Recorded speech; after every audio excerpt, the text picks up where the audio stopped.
You're listening to an archived Cabral Concept podcast. After listening to this show, check out the most up-to-date podcasts available at stephencabral.com/podcasts or search directly on iTunes. And now, welcome to the Cabral Concept, where board-certified naturopath and integrative health practitioner Dr. Stephen Cabral shares how he was diagnosed at the age of 17 with a life-altering illness and given no hope for recovery. It was only after studying and traveling all over the world did he discover how to combine ancient Ayurvedic healing practices with state-of-the-art naturopathic and functional medicine to fully rebalance the body and re-energize it with life. It's time to discover how to get well, lose weight, and finally feel alive again. And now, here's your host, Dr. Stephen Cabral. We are getting started with our Total Wellness Tuesday show today. It's on one of my favorite topics, one that's very near and dear to my heart, and that's on adrenal fatigue. I see hundreds, if not over 1,000 people per year with adrenal fatigue-based symptoms, and I want to bring you those symptoms today. It's so important to me to share this information with you because it took me many, many years to get better when really it should have taken weeks and maybe up to 4 to 6 months to get better, not years. And that's the problem. There's so much disinformation that when someone's truly suffering from fatigue, when someone's truly suffering from chronic fatigue or even Addison's disease, that they're given poor information. And that's why I can't recommend to you enough is to follow a functional medicine doctor or a naturopathic doctor's based protocol. And again, I don't have an adrenal fatigue protocol to sell you, so there's nothing to sell here. But what I'm saying is, and one of the reasons why I had to bring this topic to you is there are so many, I would say well-intentioned, but really misinformed practitioners online who are selling you information that I honestly believe that they think they're doing you a favor, but it's incorrect. And that's the problem. And why am I bringing this up? And why am I going on a little bit of a rant right now? It's because I followed so many protocols that aren't really based in science and that don't really help people with true adrenal fatigue. Now, you can test your own adrenal-based issues by simply doing a saliva hormone test. It's the easiest thing to do. It's 4 tubes for the day. You can't just do 1 tube. You need to see your total cortisol output for the day, and you need to see your diurnal rhythm. So you simply do a little saliva tube. You spit into a tube. It's very simple. Upon waking, you do it right before lunch. You do it mid-afternoon, and then you do it before bed. Super simple, easy to do. Even if you work the night shift, you can just do it when you wake up. About 4 hours later, another 4 hours, another 4 hours, and that's how you complete it. That lets you know the level of cortisol you are producing. If you're producing a low amount of cortisol, well, there's some level of adrenal fatigue. It might not be full-blown chronic fatigue syndrome or immunodeficiency syndrome, or any one of those things, or dysfunction, I should say, but you are suffering from some level of adrenal fatigue. Again, it may not be Addison's disease, which is what I had, where your body's not producing cortisol. It's just not. It gave up. It can't produce it anymore because of an HPA axis dysfunction. So now again, I'm not saying everyone in the world will overcome it, but I did. And I want to be able to help anyone in that position. So first, you can simply test your levels, but really you need to find out and look at the signs. And I want to share you the signs first. But again, I think this is so important. I just want to share it with you today. And again, you can work with a local functional medicine doctor. You can work with myself, our health coaches, by doing our adrenal and hormone-based tests online. You can work with anyone you want, but just make sure they're qualified. And I want to tell you the reason why I'm saying that. And again, usually I'll never talk about my own services, but here's why. There's someone online, they're advertising on Facebook, they're advertising on Instagram. And I like the person, I really do. And honestly, I think they are very intelligent. I'm grateful for the work that they're trying to spread, but this is an area that they should not be teaching on. And then again, I say that because I'm trying to protect people. They are offering, I'm going to read it word for word, a nutrition plan, a supplement plan that is just so unfounded for chronic fatigue and adrenal fatigue. They just haven't done enough research. Right now, this is the typical breakfast they're recommending. A half a cup of spinach, and again, this is per body weight, coconut oil, egg whites. That's it. Spinach, coconut oil, and egg whites. You're talking about people who are completely fatigued and you're giving them maybe 20 grams of carbohydrates from spinach, maybe from something that's hard to break down. Coconut oil, okay, a saturated fat, and egg whites, the second most common food sensitivity in the world. Not egg yolks, egg whites. So now you're asking people to digest food that is the second most common food sensitivity in the world. Again, you can get yours tested as well by doing a simple at-home blood test, and really no carbohydrates. And the supplements they're supposed to take at breakfast are magnesium and fish oil. And again, I apologize if this makes it back to the person who originally did this. And I mean no harm by this. But what I'm trying to share with you is that this is incorrect information. By giving someone straight magnesium, you'd have to do a hair tissue mineral analysis first. Because if someone's already fatigued, yes, magnesium is needed by the mitochondria, it's needed by the red blood cells. It's needed for a lot of different enzymatic transactions. However, magnesium is also a sedative. It can also sedate people to an even greater level. So when I took magnesium when I was first in a low level, it made me even more tired. So we have to just be careful is what I'm saying. This isn't all for one. People are looking up to this person for information, and this just might not be the right plan for them. And then I'm looking at the lunch, and the lunch is a white meat protein. It's looking at arugula or greens, and apple cider vinegar on the greens, and a few pine nuts. And again, I mean no disservice, but this is not an adrenal fatigue-based program. And I know this person's big on the keto diet. I'm telling you right now, a keto diet for someone in adrenal fatigue, horrible. It's such a horrible idea. And the reason is simple. The reason why it's simple is this. The body is already in a survival-based state. Now you're asking them to go into a deeper survival-based state. Sure, you might temporarily feel good because you're putting your body in a true sympathetic nervous system-based state where it's devoid essentially of carbohydrates. And when that happens, you might get a cortisol spike. But again, it's only going to further deplete you down the line. And you can test for this. Again, you're really, really simple. But what I'm saying is this is not an adrenal fatigue-based diet. It's not. You can't do this. And so anyway, what I want to do is just say, look for the science. Look not for the fads of what's going on for the day. And I also now want to share with you. So I had to give you a little rant first, but what I want to share with you now are 8 overlooked symptoms that people with true adrenal fatigue do have. You might have all of them. You might have others as well. I'm just giving you 8 very common ones, and 8 that I suffered from for quite a long period of time. I'm just going to give it to you because I don't want to take too much of your time today, but I want to get you started. And that first sign that a lot of people don't detect as an adrenal-based issue are allergies, asthma, difficulty breathing. It's basically kind of like the ear, nose, and throat-based issues. Headaches can go along with this as well, but what it is, it's really a lot of times when you go low on cortisol, low on norepinephrine, adrenaline-based output, you can't actually fight inflammation. And allergies and asthma and all of these things, breathing difficulties, can be an inflammatory-based condition. It certainly can be mastocytosis. It can be mast cell production, issues with histamines, no doubt about it. But here's the thing. We forget that cortisol, it's not a bad thing. It just has to be within limits, within range.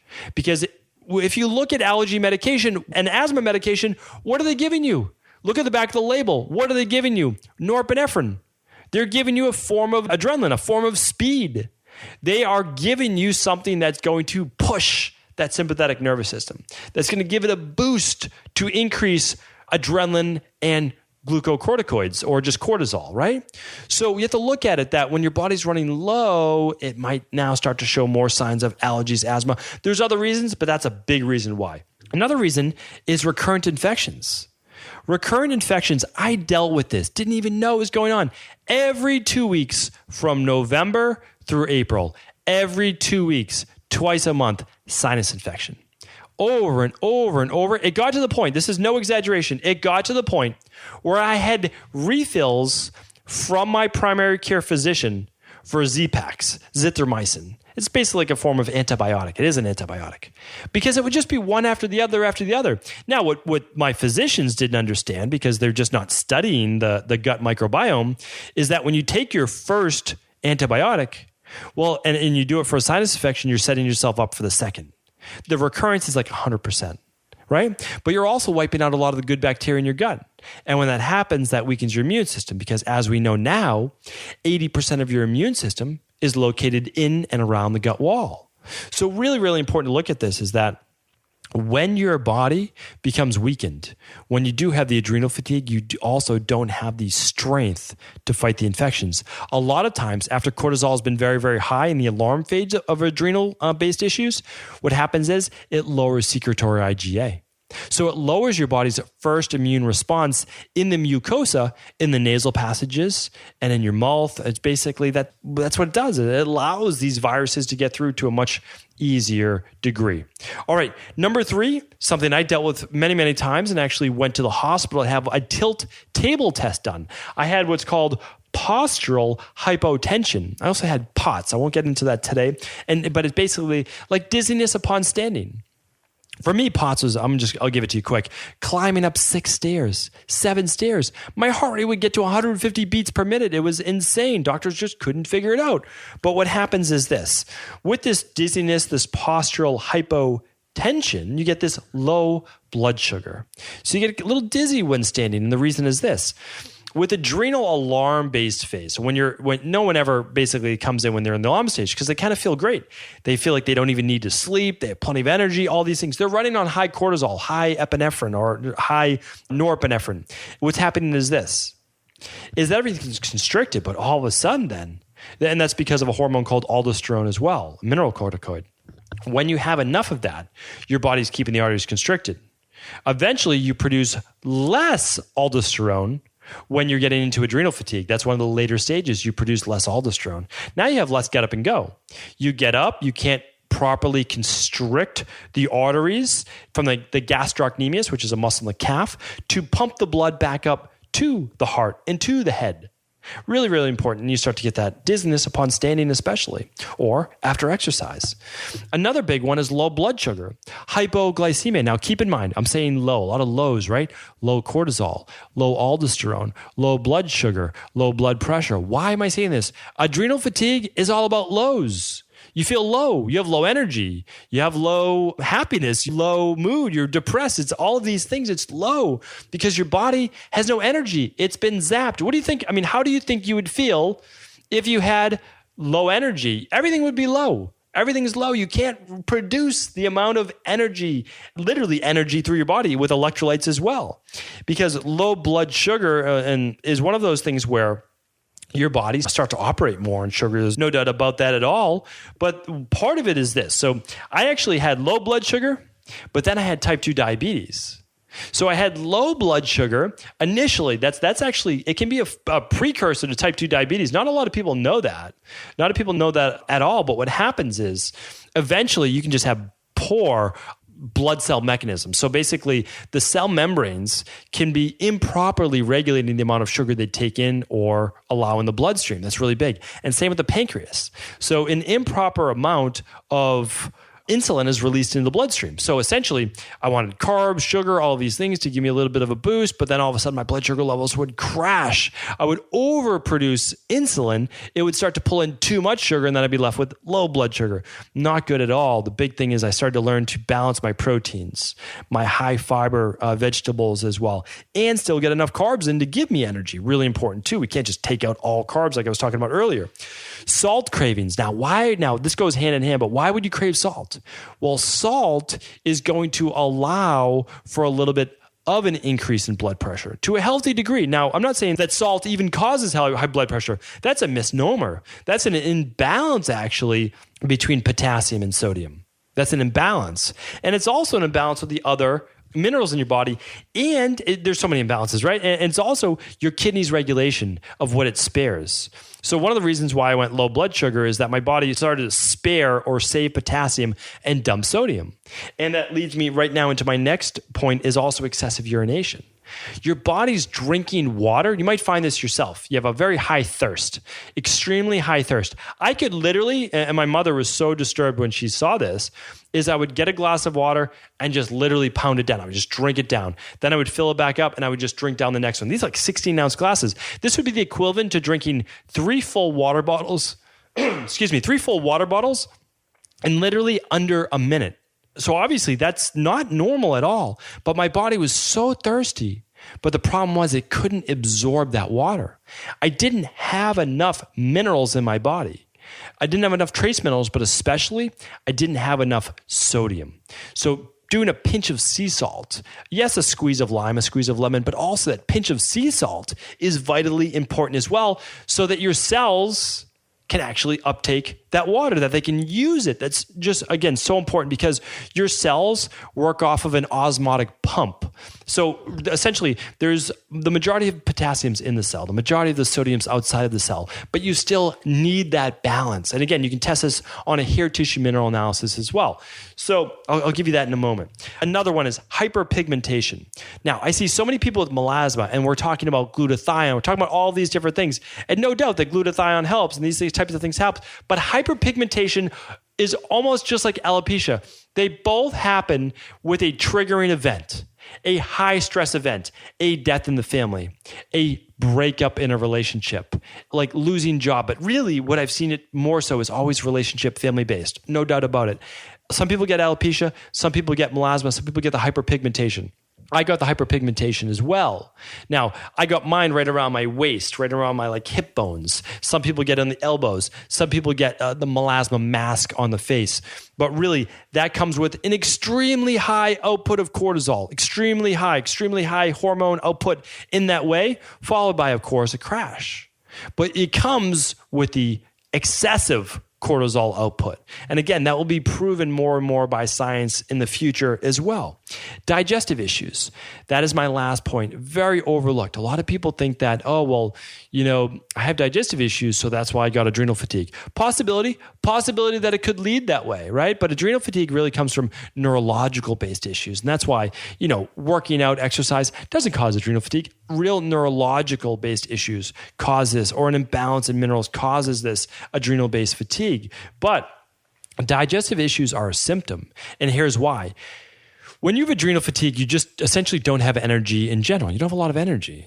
And you also, at one point or another, started to produce a lot of stress hormone. At that time, you weren't properly producing enough hydrochloric acid, not enough enzymes, not enough bile. When that happens, it leads to weaker, slower digestion. That is a cycle that can be perpetuated. But also, the blood is pulled more towards the muscles. And that's not going to allow for the proper churning of the food in your stomach. And it's also not going to allow for proper digestion and movement, peristaltic movement through the intestines as well. All of these things are signs of adrenal fatigue. If any of these resonated with you, I just want you to know that you're absolutely not alone. So many people who come into my practice suffer from the same exact things, and many others as well. These aren't the only 8 signs, but these are 8 predominant signs that a lot of people don't always link to adrenal fatigue because they're always just thinking, fatigue, tiredness. But some people are running off of anxious energy. Some people are running off of high levels of dopamine, and they don't understand that they also may be suffering from adrenal fatigue as well. And these are some of those symptoms. What's the easiest thing to do? You can simply run a saliva test, an adrenal and hormone test.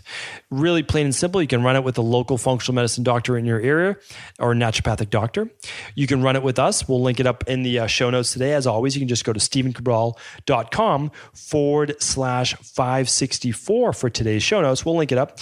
But with that, you also get my review. I review your lab results, and you speak with one of my health coaches who are absolutely amazing in their own right, and they're going to implement the plan. They're going to tell you about the supplements I recommend. They're going to give you the foods, those types of things. So it's a really nice 30-minute coaching call with them, but you also truly and honestly get your results. You see where you're at and you see how you can improve. A hair tissue mineral analysis is also a great one to do as well. So the saliva tests the hormones, cortisol throughout the day, DHEA, testosterone, estrogen, and progesterone. And the hair tissue mineral analysis looks at your calcium, magnesium, sodium, potassium, and it shows your other trace minerals as well as if you have heavy metal overload too, which is an adrenal-based issue too, as well. If you can run both of those, highly recommended. If not, pick the lab that you feel may be best for you. So hopefully today's show helped. And again, this is how I get started. 20 years ago, I'm sitting there in a doctor's office. It wasn't 20 years ago. It was more like 18 years ago or so where I finally met a doctor, Dr. Gordon's, and he was the one who got me started. Didn't lead to the all-out healing, But he got me started, no doubt about it. Always grateful to him, always deeply appreciative to him. He's who introduced me to the same saliva test that I recommend today. It's still number one, and it gets you started, gets you moving along the path. Then you'll find out about food sensitivities. You want to do a food sensitivity test, things that can cause you more fatigue, more issues as well. But really today was one part, be very careful the information that you're listening to. Very, very careful. Who is the source? Have they worked with people in their own practice? Have they seen people get better? Did they maybe live it in their own life? Do they have that experience as well? You don't have to have that. There's no doubt about it. You don't have to go through it yourself. I mean, I help people who have Hashimoto's. I help because, again, I know it works. I've done the research. I see it in practice. I see people in the real world and I see them get better. And I also see them get better on lab testing. So I know that they're actually getting better. So all I'm saying is, my job is simply, I feel like I need to protect you as well. So that's part of it. I'm looking to protect you, but I also want you to get the information, have the information, then be able to take action. My action step for you, honestly and truly, is to run the hair tissue mineral analysis and the saliva hormone lab if possible. If not, at least get started with one of those labs. They're both fantastic. And you're going to be able to start to see truly if you have adrenal fatigue. And if you do, well, here are the right steps to take in order for you to get better. And they'll be personalized for you. So thank you, everyone, for tuning into another Cabral Concept. As always, I always appreciate each and every one of your listens. Please do feel free to share this show with anyone it could help. Take care. I want to sincerely thank you for your support of this podcast. I couldn't do it without you, and I mean that. I truly do. I also want to make sure you knew that we now have multiple ways for you to find your answers to the most difficult health, wellness, weight loss, and anti-aging questions. You can find podcast-specific topics like thyroid, adrenal, hormones, sleep, digestion, Ayurveda, and many more at stevencabral.com/podcasts that will then link you to your favorite Apple, Spotify, and other podcast players. Plus, all new podcasts and weekly exclusive video content is being added to our YouTube channel at youtube.com/Stephen Cabral. And that's Stephen with a PH. Head on over and subscribe so that you don't miss any of the exclusive content. Lastly, if you've ever found any of my podcasts or books to be helpful, I would really appreciate it if you could leave a review on iTunes or your favorite media player for the podcast. Rating and subscribing to the YouTube and podcast allow me to reach more and more people and help spread my mission of healing throughout the world. Thank you again for being a part of this movement.